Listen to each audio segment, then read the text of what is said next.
can make you feel the colors that you bring. Stay with me while we grow old, and we will live each day in springtime.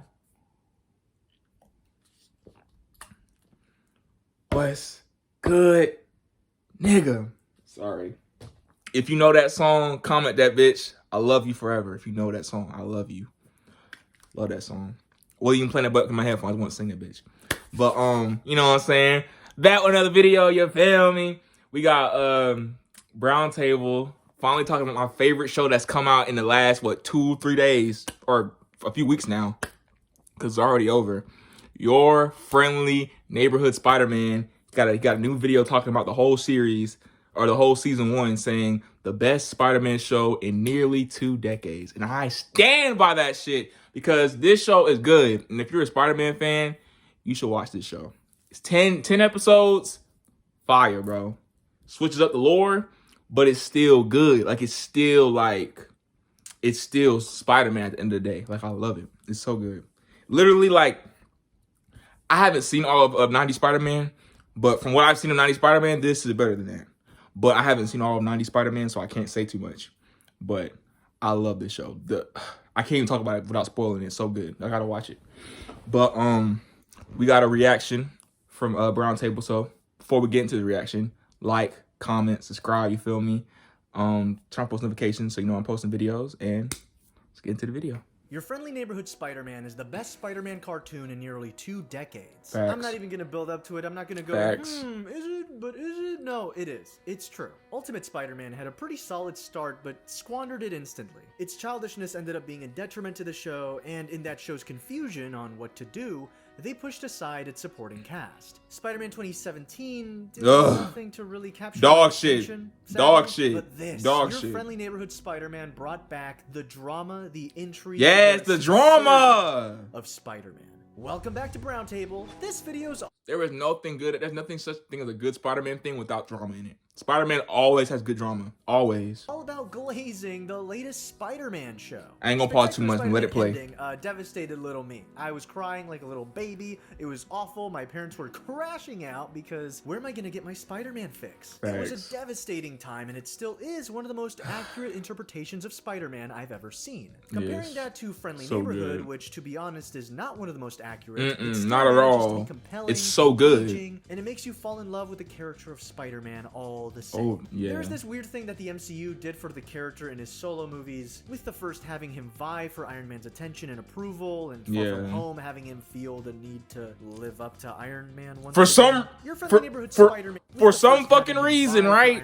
For some reason. And Far From Home having him feel the need to live up to Iron Man once Hate again. that movie. Your Hate Far Friendly From Neighborhood Home. Spider-Man is closer to the ideal vision of what Spider-Man should have been in the Marvel Cinematic Universe. Yes. He seeks approval, but not as much from others. Yes. It's more of like a journey towards an acceptance. The approval of the neighborhood. He needs to live up to the ideal version of himself in his head. The craziest thing with this, Peter, is Uncle Ben dies before he gets the spider bite. Things have been different without having Uncle Ben around, but you've always been here for me. We already know that he's a good person because of Ben, and his wisdom comes from Ben's teachings before he died, already stated by showrunner Jeff Trammell. But smartly, he decides to use the lack of Ben to its advantage. This Peter Parker has not heard of the words, "With great power comes great responsibility." I feel like there's so much that I have to do. And without them, there is a sense of confusion and a lack of focus. If I can't handle that responsibility, then I am weak. Because he wants to be the best version of himself, he looks for guidance in Norman Osborn, who ultimately offers him his own misguided sense of what it means to have power. With great power comes Great respect. And yeah, you watch this show and you're looking at the supporting cast and you're like, wait, Nico Minoru from The Runaways? The Runaways, bro. Yeah, this show has a lot of characters that aren't from Spider-Man's usual supporting cast. But again, the show uses this to its advantage. You don't know how the show is going to use them. Exactly. With these characters comes a different way of telling a story that's been adapted again and again and again. There, of course, exists the issue of a character being there just to be there, and you're like, whoa, it's that character from that thing. And they bring nothing to the story, or there's little depth or care about them but in this show, so much story comes from Nico, comes from Lonnie, comes Lonnie. from Harry. The supporting cast is excellent, and their journeys propel Peter's and alter the world around him. These characters don't just serve Peter, they serve the world. And by changing the world around Peter, he has to adapt, which allows for dramatic storytelling that Peter has a little control over and has to deal with. Peter has to come to realize his intentions for being a hero and how it can hurt those around him. I could have explained then what I'm doing, why I'm doing it. Nico has to realize that secrets have a purpose and a cost. I'm happy to continue being there for you. Both Lonnie and Peter juggle responsibilities, but while Peter is trying desperately to live up to his responsibilities and wants to be better, feeling like he's failing, Lonnie has had all these responsibilities all throughout his life, and getting a taste for this weird freedom with less of an obligation, a moral Lonnie. He's literally a second lead of the show. Path to joining the So 1/10th. good. I mean, he's manipulated to joining, but eventually he stays on his own accord. The 1/10th's issues with the Scorpion leads the villain to Otto Octavius, someone Norman hates, and Peter has to deal with the Scorpion now and also deal with the 1/10th, and he has to confront Lonnie there, and you see what I mean by everything being entangled? Entangled, by the way, not hit movie tangled. I know it's confusing for a everything is second. entangled. The show I love benefits it. from having episodes at times feeling separate and distinct. There's like villain of the week episodes, there's a suit testing episode, but in the background, the plot is always moving ever forward. It's not designed to be a show where people watch just one episode and it's like, oh, cool, that was fun, bye, and they never watch it again. Exactly. And that's the thing. No, the show unravels naturally like a more young adult oriented show, with drama and stakes that I haven't felt since Spectacular. Sometimes cartoons reserve the final like 3 episodes of a season for something like this. It's like stuff builds a little by little in the background, and then the final 3 episodes happen, and it's like, whoa, okay, now the plot's really moving, you know what I mean? And that's what like caps off the season. This show feels like every single episode is building up to something, and it's excellent. It keeps you hooked, man. Now, to all you telenovela fans like me, well, I used to be, I don't watch them, and I haven't watched them in like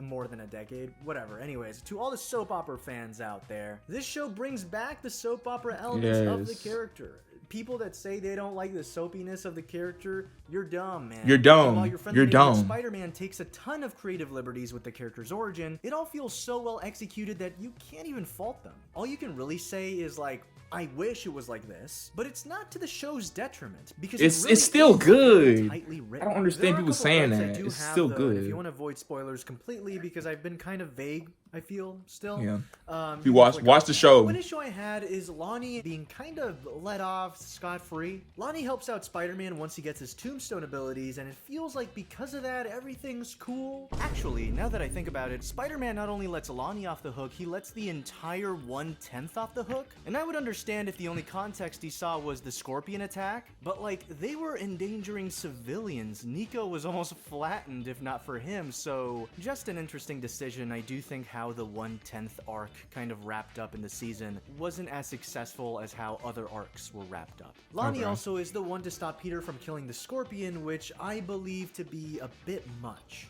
You don't want to be like him. People look up to you.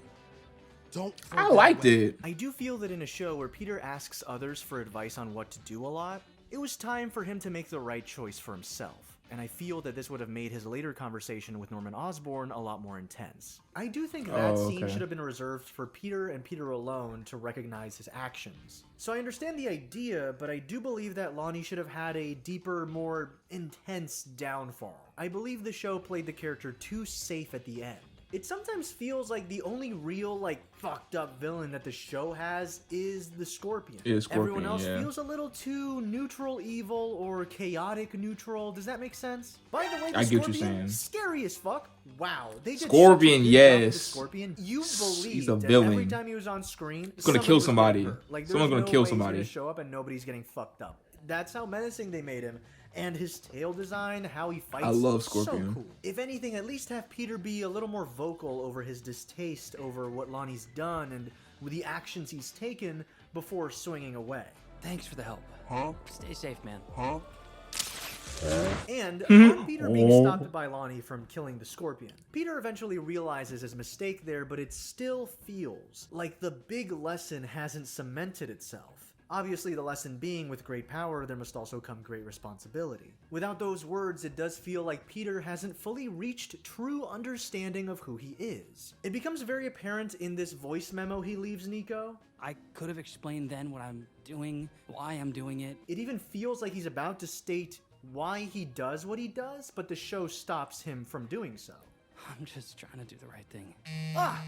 Like, what were you gonna say? You were right there, bro. I need to know. Tell me. I do like that at the end, he's getting there. And he does understand his purpose. As kind of vague as it is, I do wish the show put words to it. And I wonder if they eventually will, given, you know, Richard Parker's existence in this universe. Ultimately, Peter and why his ideals are the way they are the only qualm I have with the show. It feels like he's a good person for the sake of being one, but since he wrestles so much with what that means, the show kinda not really offering the solution was a bit disappointing. I wonder if by the end, when it shows that Norman Osborn is just genuinely not a very good person, it's kind of like the show saying you have to discover this for yourself. Thankfully though, pretty much everything else in this show was top tier. On the final 2 episodes, they genuinely blew my mind. Real quick first, Colman Domingo also as Norman Osborn so good, but also it feels like he's evoking Dafoe as he plays Norman. He makes the role his own. And let me just say also, the references this show has to the movies, all of them, it just feels like they genuinely watched all these and they care about the character. It's really cool. They never feel ham-fisted in.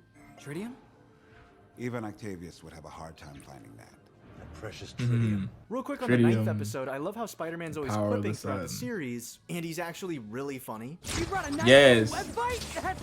That's actually really smart. But he actually gets pissed off and serious in this episode, and you can tell that he's pissed off because he's just quiet.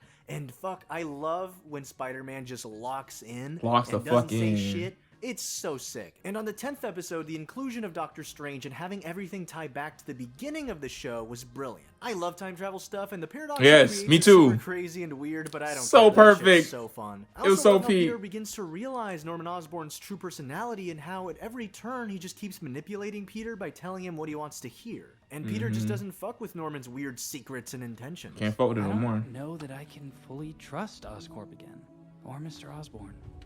Daredevil showed up. That was enough for me. This show gets an 11 out of 10. Just kidding. No, I'm not going to glaze a show just because Daredevil shows up. But he was awesome. He was amazing. And the way the show also incorporates little moments where other characters know things that the main character doesn't.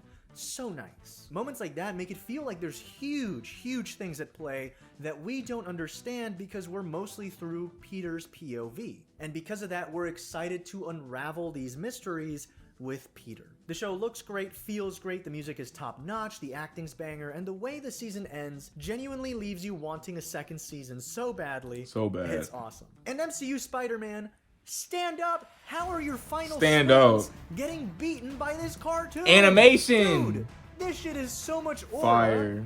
And this so is fire. how No Way Home ends? Okay, man. Okay, also, oh my god, man, listen. I love No Way Home. If I get comments on this video saying No Way Home's final swing is good, please watch the Raimi movies, The Amazing Spider-Man. Yeah, they're better. They've been better swingers fucking Far From Home's than final Tom swing Holland, was bro. better. Please, oh my god, I'm so tired of people saying that was a passable final swing. Now I'm rambling about something else. Anyways, while the show has its faults, Your Friendly Neighborhood Spider-Man is up there as one of the best Spider-Man shows ever. It's so much fun. It's so enjoyable. I really got emotional watching it. I was freaking out watching it. I was yelling. When the fucking glider showed up, I was like, wow, that's incredible. The glider, bro. Just placed in there little by little. Nice tease. Hinting at things that are going to happen in the future that, you know, Peter is just not expecting. And I can't wait for its 2nd and 3rd season. Hey, thanks so much for watching the video. 2nd and 3rd. Rate your comments. What are we talking about, nigga? Yes, sir, bro. I love this video. This was great. This was great. Love Browntable. Always love Browntable. Him and High Top are like my favorite like commentary YouTube when it comes to like comic book shit. But yes, like everything he pretty much said, I agree with. I do kind of like hesitate, agree with him all the way with the whole Lonnie thing. How Lonnie stopped Spider-Man, because I felt like Lonnie was also a co-lead. So watching him kind of like struggle with the ideas of like how to lead a gang, like he literally got thrusted into leading the gang at the very beginning of the first or the 9th episode, where it was like, you know, fighting and shit. And I felt like him stepping up in that moment for the gang, he also stepped up for Spider-Man, because it felt like, you know, it felt like low-key, it felt the neighborhood kind of, I felt like Lonnie in that moment when he stopped Spider-Man, it felt like he was personifying the neighborhood, like how he has, you know, helped people across the episodes of the show, like stop villains, this, that, the third, like someone stops him. Someone protects him for once. He's been protecting the whole neighborhood, doing this crime, fighting this crime, all this type of shit. Now Lonnie is able to like even though he was going on a dark path, he's going on a dark path right now. He's still like, there's still glimpses of Lonnie still there, and that's why I like him. I think Lonnie. I do agree with that. Well, I don't know if he had mentioned in the video, but I feel like a lot of people have said this a lot. I feel like Lonnie is a stronger character, like in terms of like depth, than Peter right now. But I feel like they'll do a lot more in season 2 with the whole Richard Parker shit, and with everything else. I think I'm gonna do a lot more with his storyline. But also wanted to mention for Spider-Man, for the season 2 of this show, they've already released the image. I'm gonna put it up on the screen of Spider-Gwen, and niggas was going crazy. They're like, "Oh my god, Spider-Gwen! What the fuck? I don't want to watch season 2 anymore. What the fuck, bro?" Can we just let them cook, man? We literally did the same shit when the first trailer of this show dropped. We shitted on it. Y'all said, "Oh, animation's doo-doo. Oh, what is this? CG? I don't like the way the shit looks. They're changing this from the comics. Why is it not like the comics? Why is it not like the comics?" Like, I hate y'all comic book niggas. Like, I read comic books. Don't get me wrong. I read comics. But I hate the comic book mindset of like, everything needs to be 1-to-1, and everything not being 1-to-1 is a problem, and oh my god, like, I hate y'all niggas. I hate y'all niggas, for real. I hate y'all. That nigga get on my fucking nerves. But literally, the Spider-Gwen shit, I'm pretty sure she's not gonna be from a multiverse. I'm pretty sure she's gonna be the Gwen Stacy of this universe, and I'm pretty sure that spider that bit Peter through that portal, and when we saw that spider jump on another book bag, I'm pretty sure that spider's going to end up biting Gwen. I'm pretty sure. And I'm pretty sure Gwen Stacy is not going to be working with Spider. I'm pretty sure Spider-Gwen's going to be working under Norman. Because I think in the image, she has like a bomb or a goblin bomb in her hand or some shit. But I don't know if that's true. We're all speculating. But I feel like a lot of people just need to just stop overreacting. Please let them cook. Because I want to see this show. I want to see how good this show can be, and I feel like a lot of people just being like too reactionary, bro. It's like the most annoying shit about Twitter, but it's literally Twitter, so what can you do? But anyway, man, if you like this reaction, like, comment, subscribe, man. I love this show, man. I couldn't wait to like make a video of talking, like just reacting to something, talking about the show, because I really do love You're familiar with Spider-Man and Invincible. Like, those 2 shows that came out right now, that are out right now, well, Spider-Man's over now, but when they were out at the same time, it's peak. It's great. But, yes, man. Like, comment, subscribe, man. I'll catch y'all in the next one, and y'all niggas.